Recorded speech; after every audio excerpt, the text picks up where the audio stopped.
Thank you and welcome to the show this morning. The topic this morning is the Jefferson Street Sound, and we're fortunate to have with us to talk about Jefferson Street Sound, Mr. Lorenzo Washington.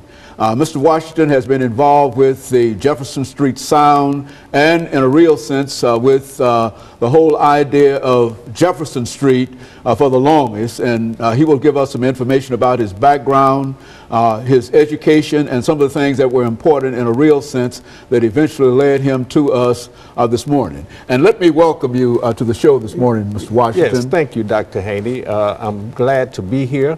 Honored to be here in your presence. Well, I certainly appreciate that. Yes, sir. My name is Lorenzo Washington, and my journey started to Jefferson Street back when I was like 12 years old.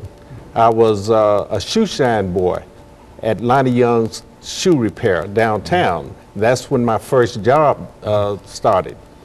Then I went from there to Hoover's service station, Hoover's gas station. I worked there until I was about 18 years old. Matter of fact, bought my first car when I was there. Then I started my first business when I was 22, 23 years old at Black and White Pig Pit Barbecue. At that point, I went from there to Dillard and Boyce Production. Dillard and Boyce Production was the first black production company on Music Row, and I was a part of that production company. I was a financier during that time. Had an investment there, and when we started that company, or Jesse Boyce and Moses Dillard started that company, we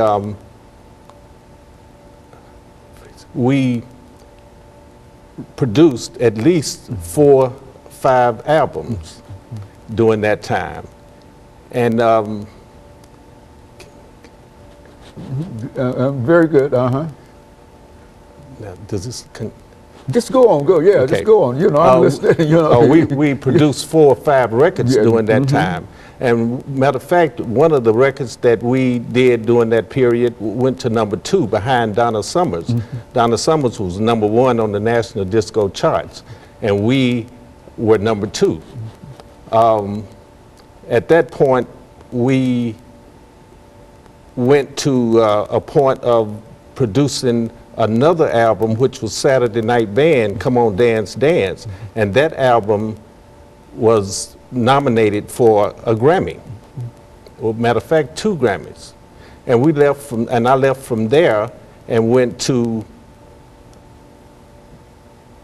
the barbecue pit, the Lorenzo's Black and White Pig Pit Barbecue Pit. Yes, and I owned the barbecue pit for a number of years. Left from there, and I had gathered another business, and that business was Lorenzo's OTS cleaning service. It was Lorenzo's cleaning service, OTS. And at that point, I moved from there to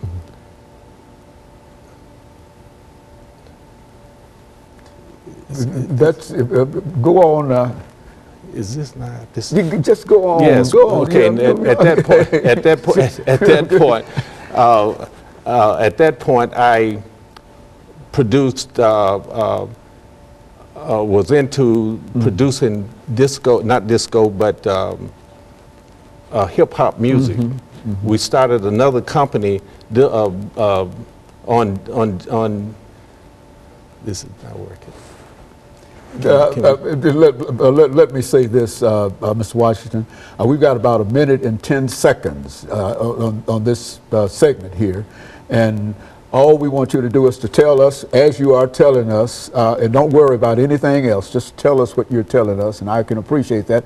And from what I gather from what you're saying, as we get ready to end this first segment, is that you've been involved on Jefferson Street for a very long time. You've been an entrepreneur, and you have produced records with such notables as Moses Dillard and as well as Jesse Boyce, two individuals that are well known, not only to Jefferson Street, et cetera, but I also know these individuals. And so, yeah, that's essentially. And so what we're going to get ready to do is to have this first commercial break, after which we will come back and we'll have an 8-minute segment, and we can pick up at some of the things that you've talked about, especially dealing with Jefferson Street sound. You see, and so you are doing well, and you're doing exactly what we want you to do, and you don't have to hesitate. We want you to say anything that you wish to say, and we'll be back with our audience following this very, very short commercial break.